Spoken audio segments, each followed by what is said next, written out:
Ini akan menjadi titik konsen saya. Di luar kita tidak menyampingkan terkait tentang kesehatan, pendidikan dan sebagainya, tapi ketenaga kerjaan tetap akan menjadi konsentrasi kita dalam sebuah perjuangan 5 tahun ke depan. Ya tentunya sekarang tahu ya, banyak sekali perusahaan-perusahaan dengan mudahnya mem-PHK dengan pengalaman sebelumnya ya. Wah, kalau dewan katanya habis dari dewan nanti sulit dihubungin, bahkan mungkin nomor diblokir atau ganti HP.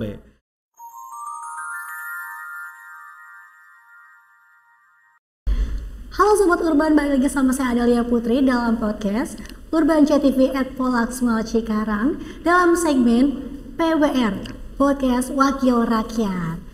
Luar biasa, di samping saya sudah ada tamu spesial tentunya, yaitu Bapak Surahman selaku anggota DPRD Kabupaten Bekasi Partai Buruh. Kita panggil supaya lebih akrab Abang aja kali ya. Abang, boleh. Ya. Abang gimana kabarnya, sehat? Alhamdulillah sehat. Alhamdulillah sehat. Abang kegiatannya kira-kira ini apa nih Bang, kira-kira? Untuk kegiatannya sambil tadi menunggu pembentukan fraksi, aktivitas masih seperti biasa sebelum kita dilantik, karena kita lahir dari aktivis serikat pekerja. Tentunya kegiatan-kegiatan yang berkaitan dengan serikat pekerja itu salah satu ya yang masih kita jalani. Wow, luar biasa. Karena kita pada hari ini akan membahas terkait topik yang sangat-sangat menarik nih Bang, yaitu upaya Bang Surahman menjaga kepercayaan buruh nih Bang. Tadi kan sudah di-spill-nya bahwasanya Abang sudah dilantik sebagai anggota DPRD Kabupaten Bekasi nih Bang. Nah, boleh dong Bang dijelaskan juga sama Sobat Urban nih Bang, bagaimana perasaannya setelah dilantik menjadi anggota DPRD Kabupaten Bekasi? Kira-kira apakah perbedaannya sebelum dan sesudah dilantik?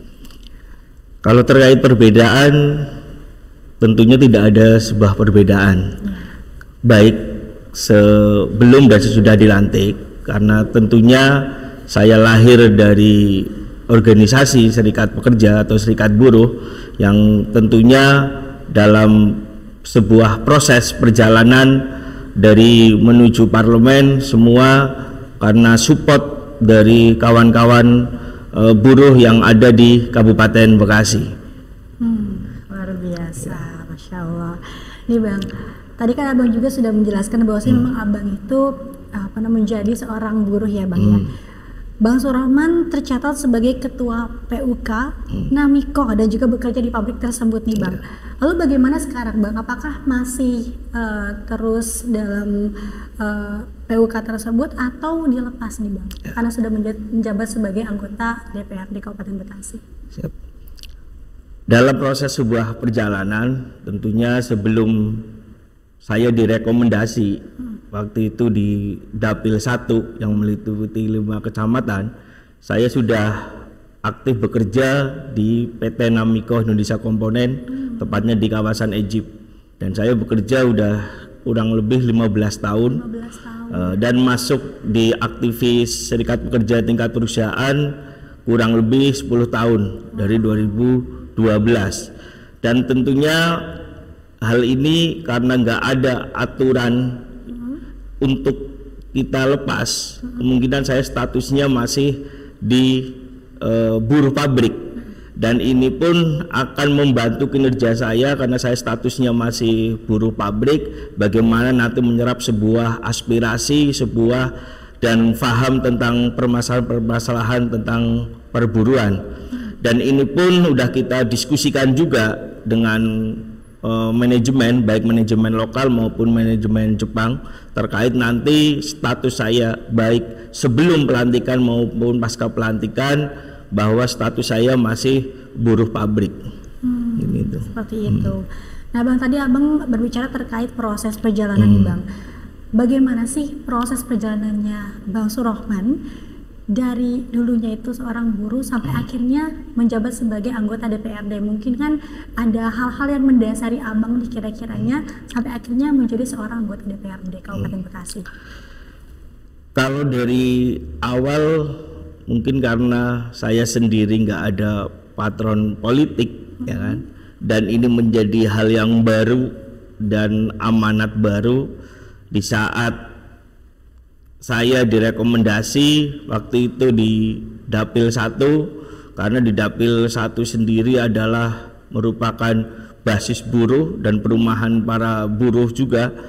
Terkait tentang proses perjalanan ini pun tentunya saya harus di saat direkomendasi harus membentuk sebuah tim juga, tim kerja atau saat proses perjalanan agar apa yang menjadi target perjuangan di dalam proses menuju parlemen dan pasca pelantikan pun kita harus bagaimana bersinergi baik antara saya bersama tim, bersama relawan, bersama seluruh buruh baik yang ada di Dapil 1 maupun yang ada di Kabupaten Bekasi. Seperti itu ya Bang ya. Nah Bang, berbicara terkait tujuan nih Bang, apakah Abang mempunyai tujuan ini sejak dari lama sebelum Abang menjadi sebagai anggota DPRD pada saat Abang bekerja sebagai buruh, atau bagaimana nih Bang tujuan-tujuan tersebut, dan kira-kira boleh dikasih tahu nggak tujuannya itu apa gitu? Ya. Kalau terkait tujuan maupun mungkin sebuah cita-cita, nggak ada sebuah cita-cita sebenarnya, dan ini sebenarnya nggak jauh beda di saat saya datang dari kampung, datang ke merantau ke Kabupaten Bekasi, tepatnya di Cikarang. Ya tujuan saya sebenarnya kan hanya bekerja waktu itu kan, hanya bekerja mencari nafkah di Cikarang. Tapi seiring sejalan waktu itu kita membentuk sebuah wadah serikat pekerja untuk menampung sebuah aspirasi, menampung sebuah amanat tentang sebuah perjuangan dari tingkat perusahaan. Dan di saat kemarin ada konsultasi pemilu dan partai buruh lolos verifikasi baik Vermin maupun Verfak, ternyata ada sebuah rekomendasi masuk, dan itu pun dengan banyak pertimbangan yang tadi disampaikan bahwa karena saya nggak punya patron politik jadi banyak pertimbangan. Tapi sekali lagi hal ini di luar daripada jangkauan sebenarnya, tapi prinsip saya sebenarnya jabatan ini nggak pernah saya minta, tapi di saat kita udah diberi amanat, baik di saat dulu di tingkat perusahaan maupun sekarang di parlemen, amanat ini harus kita tuntaskan, dan amanat ini di dalam harus berjuang sehormat-hormatnya agar memberi sebuah nilai manfaat terkait keberadaan saya di dalam parlemen. Seperti itu. Nah Bang, Abang kan tadi berbicara bahwasanya Abang pernah menjabat sebagai buruh, itu 15 tahun bekerja sebagai buruh gitu ya Bang ya. Nah mungkin Abang punya keresahan-keresahan dulunya pada saat menjadi buruh gitu kan, kira-kira apa nih keresahan-keresahannya dan apa yang ingin Abang ubah setelah Abang menjabat sebagai anggota DPRD Kabupaten Bekasi? Kalau sebuah keresahan tentunya pasti kita sebagai buruh ada ya, dan itu salah satu yang melandasi dulu kalau kita bicara di tingkat perusahaan, karena ada sebuah keresahan, sebuah aturan-aturan di dalam perusahaan yang akhirnya meminta saya bersama kawan-kawan waktu itu untuk mendirikan sebuah wadah serikat pekerja. Dan keresahan-keresahan ini ternyata posisi ini pun sama di saat kita udah direkomendasi dan udah lolos ke parlemen, tentunya sebuah harapan-harapan buruh ya kan, harapan-harapan buruh bagaimana ada sebuah perbaikan, ada sebuah perubahan di saat sebelum ada dewan dan di saat sudah ada dewan. Inilah nanti sepak terjang saya di parlemen, tentunya sangat ditunggu oleh buruh bagaimana adanya sebuah perubahan-perubahan terkait tentang aturan-aturan khususnya terkait tentang ketenaga kerjaan yang ada di Kabupaten Bekasi. Ya, tentunya perubahan itu menjadi salah satu tujuan untuk para pekerja di Indonesia, khususnya di Kabupaten Bekasi ya Bang ya. Nah Bang, ada banyak sekali para pekerja atau buruh di Kabupaten Bekasi, dan mungkin Abang bisa kasih di Bang tips and triknya supaya nantinya mereka bisa sukses seperti Abang. Oke, buat seluruh kaum buruh, kaum pekerja yang ada di Kabupaten Bekasi, jangan pernah berkecil hati meskipun kita tidak punya patron politik, dan kita sama-sama berjuang bagaimana kita ingin secara sedikit demi sedikit menghilangkan stigma di lapangan bahwa kita tidak bisa memberantas yang namanya money politik. Tapi aktualnya alhamdulillah perjalanan, dan ini kita buktikan juga bahwa kita sama sekali tidak membuat hal berpolitik ini menjadi seserem yang dibayangkan. Artinya seserem, kita harus butuh modal yang luar biasa, apalagi terkait tentang buruh. Sama-sama tahu, sama-sama paham bahwa terkait tentang perjalanan di perpolitikan khususnya di Kabupaten Bekasi, tentunya kita butuh modal besar. Tapi kita udah buktikan, 2 dewan dari Partai Buruh, saya bersama Bang Ali, bahwa kita udah bisa membuktikan dengan kekompakan, dengan kesolidan dari kawan-kawan semua, dari para buruh yang ada di Kabupaten Bekasi, akhirnya kita bisa meloloskan 2 dewan. Dan tentunya ini menjadi harapan besar oleh para buruh yang ada di Kabupaten Bekasi. Dengan adanya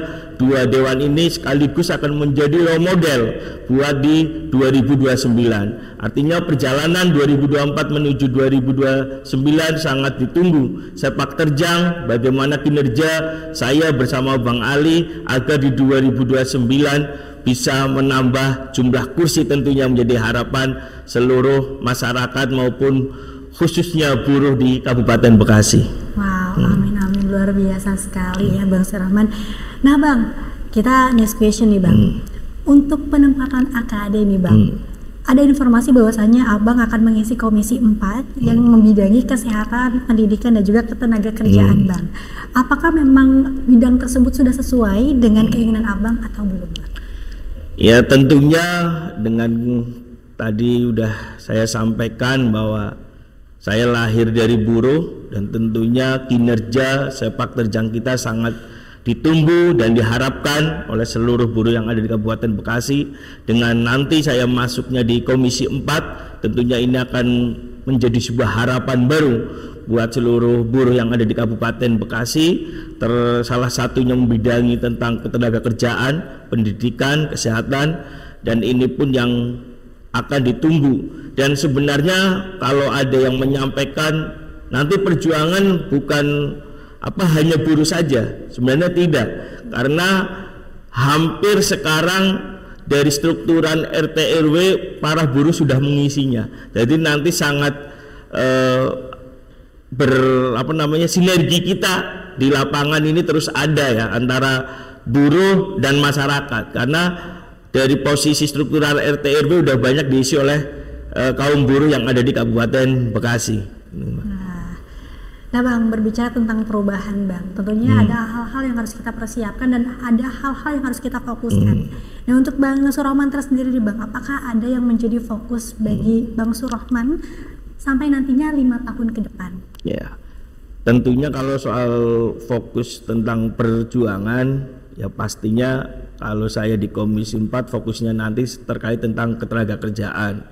Ini yang akan menjadi titik konsen, apalagi Kabupaten Bekasi ada sebuah kawasan terbesar bukan hanya se-Indonesia tapi se-Asia Tenggara. Ini akan menjadi titik konsen saya.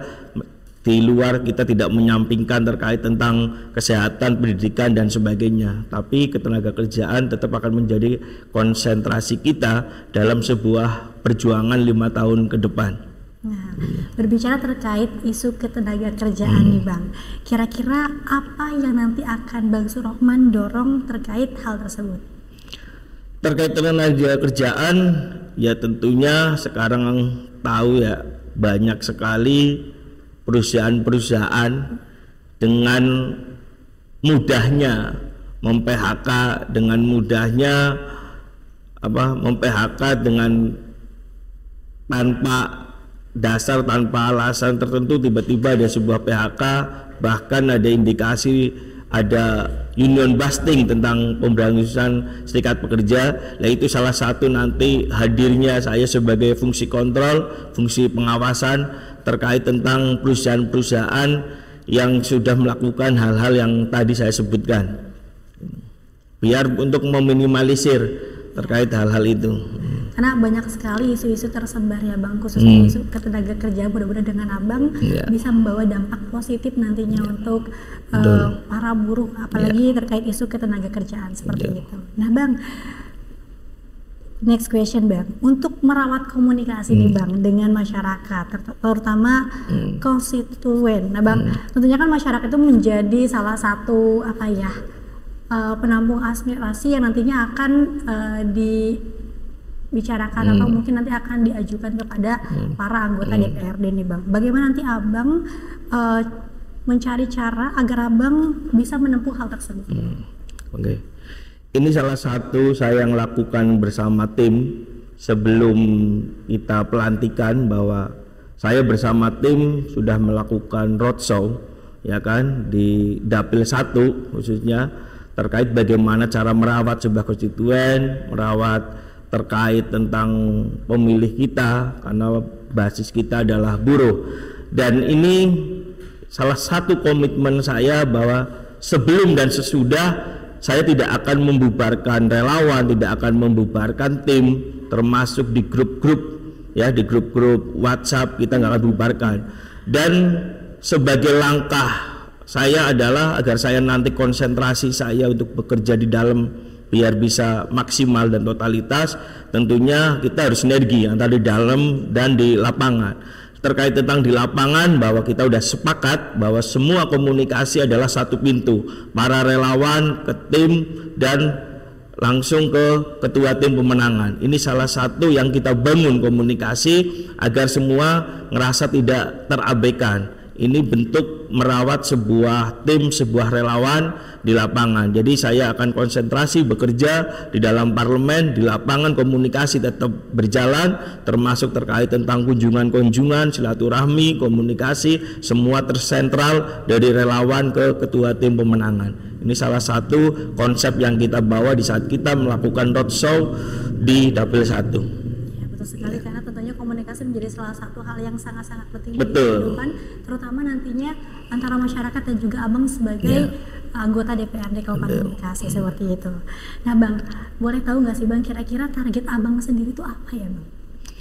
Ya tentunya targetnya tadi udah kita sampaikan bahwa saya berangkat dari titik nol ya kan, dan tidak punya patron politik, semua kerja keras dari para tim, para relawan, dan ini yang harus benar-benar sama-sama kita jaga, dan tentunya mempunyai harapan besar karena di awal kita tidak bisa memberikan sesuatu kepada relawan, konstituen, khususnya di Dapil 1 dan umumnya di Kabupaten Bekasi. Tentunya mereka menunggu sepak terjang saya dalam parlemen, dan ini pun yang akan saya buktikan 5 tahun yang akan datang, sebuah proses perjalanan 2024-2029, bagaimana saya harus bisa bekerja secara totalitas, bekerja secara maksimal, tentunya berjuang sehormat-hormatnya di dalam parlemen untuk bisa mewujudkan sebuah harapan-harapan di saat sebelum pelantikan tentunya itu.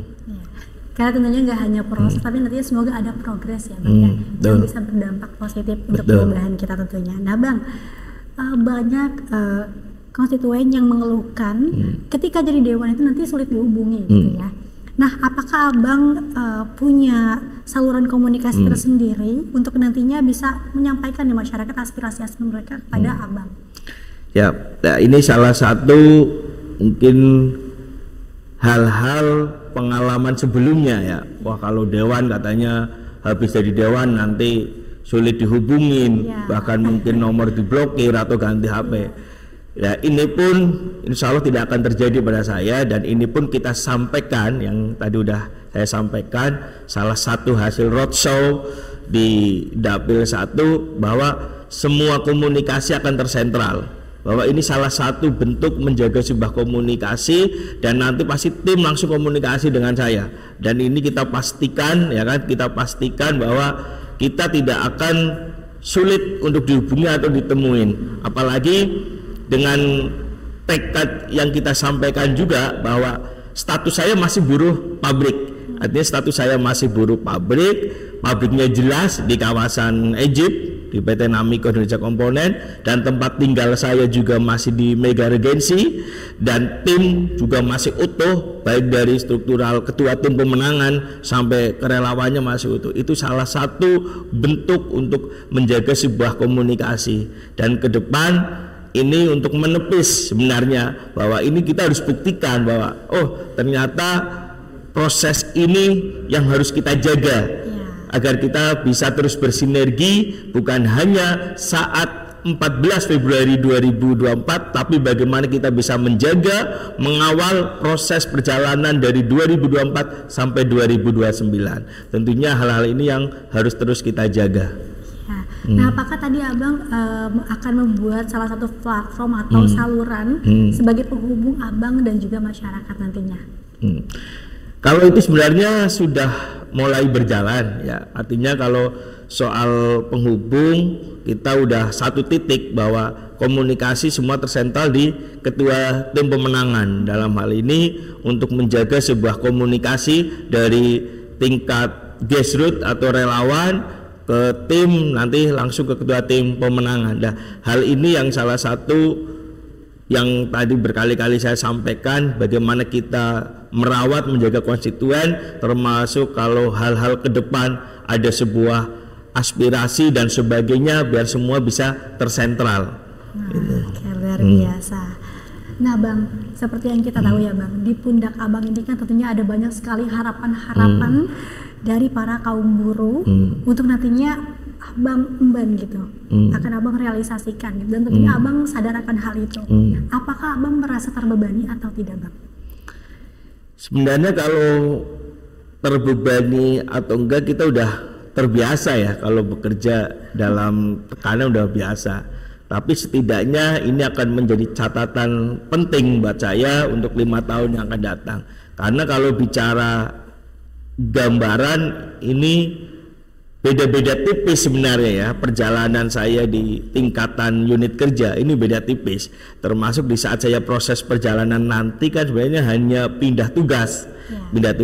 Kalau sebelumnya mungkin saya di tingkatan pimpinan unit kerja diamanatkan menjadi biro, lah sekarang kita pindah tugas di parlemen, jadi itu hanya beda tipis, kita hanya pindah tugas, tapi bagaimana dari sisi kinerja, dari sisi perjuangan ini sebenarnya sama. Di saat kita udah diberi amanat, kita ada aduan, ada keluh kesah dari masyarakat yang nyampe nanti kepada tim langsung nyampe kepada saya, pasti itu harus segera ditindaklanjuti. Itu salah satunya. Jadi kalau soal beban ini sebenarnya yang tadi udah disampaikan, perjalanan saya bekerja 15 tahun jadi aktivis tingkat perusahaan kurang lebih 12 tahun dari 2012 sampai 2024. Tentunya hal ini akan menjadi modal saya bagaimana untuk mengemban sebuah amanat dari 2024 sampai 2029. Betul, harus dinikmati segala prosesnya ya Bang. Betul. Ada salah satu kata-kata nih Bang, bahwasanya lakukan apa yang Anda cintai dan cintailah apa yang Anda lakukan, seperti itu. Oke Bang, nah pertanyaan selanjutnya nih Bang, untuk perjuangan dalam memuluskan aspirasi teman-teman buruh, apakah ada strategi khusus dari Abang untuk nantinya bisa menggapai hal tersebut? Kalau soal strategi tentunya ini akan menjadi catatan saya nanti bersama tim, bagaimana yang di awal sudah disampaikan, saya akan bekerja di dalam parlemen dan nanti sebuah aspirasi, sebuah keluh kesah dan sebagainya nanti akan disampaikan dari grassroots, dari relawan ke tim ke saya, bagaimana bisa menuntaskan segala bentuk permasalahan khususnya terkait ketenaga kerjaan atau perburuan yang ada di Kabupaten Bekasi. Wah, luar biasa. Nah terakhir deh Bang, boleh dong dikasih pesan-pesannya kepada Sobat Urban dan juga untuk konstituen dan juga masyarakat Kabupaten Bekasi yang menyaksikan tayangan ini. Boleh silakan diberikan pesan-pesannya. Oke, kepada seluruh konstituen, seluruh relawan, seluruh buruh yang ada di Kabupaten Bekasi, seluruh masyarakat Kabupaten Bekasi, ini sebuah hal baru amanat baru, tugas baru buat saya, dan apalagi Partai Buruh, Partai Baru bisa meloloskan 2 dewan. Saya bersama Bang Ali, tentunya ini ada sebuah tugas dan PR yang harus saya emban di dalam parlemen nanti, dan tentunya sebuah pengawalan yang selama ini sudah berjalan dari serikat pekerja atau serikat buruh terus harus tetap dilakukan, karena bagaimanapun nanti kinerja saya di dalam masih butuh sebuah pengawalan dari seluruh anggota serikat pekerja maupun serikat buruh. Dan bagi siapapun di 2029 yang nanti akan direkomendasikan, juga jangan pernah berkecil hati bahwasanya bahwa dengan kesolidan, kekompakan kita udah sama-sama buktikan bahwa dengan Partai Baru kita bisa meloloskan 2 dewan, tentunya dengan semangat yang sama, kekompakan, dan juga dengan tujuan yang sama, bagaimana kita bisa mengubah dengan sebelum dan sesudah adanya dewan. 2 dewan ini akan membuat sebuah perubahan dan tentunya akan menjadi role model sebuah perjuangan di 2029. Terima kasih. Luar biasa, semangat Bang. Siap, semangat. Terima kasih banyak sudah mau mampir ke sini ngobrol-ngobrol. Sama-sama. Senang banget saya bisa ngobrol langsung sama Abang. Mudah-mudahan nantinya tentu kita bisa membawa dampak positif perubahan yang lebih signifikan lagi, dan juga tentunya mudah-mudahan apa yang Abang canangkan, apa yang Abang jadikan sebagai salah satu tujuan Abang bisa tercapai dan terrealisasi seperti itu. Amin, amin. Baik, terima kasih untuk Sobat Urban yang sudah stay tune terus dari awal sampai akhir. Mudah-mudahan dengan ini kita bisa membawa wawasan baru dan juga perubahan baru. Terima kasih, jangan lupa untuk like, komen, dan subscribe. Juga untuk share podcast kita pada hari ini kepada teman-teman semua, dan juga tentunya terima kasih. Jangan lupa untuk follow akun sosial media kita. Sampai berjumpa di lain kesempatan.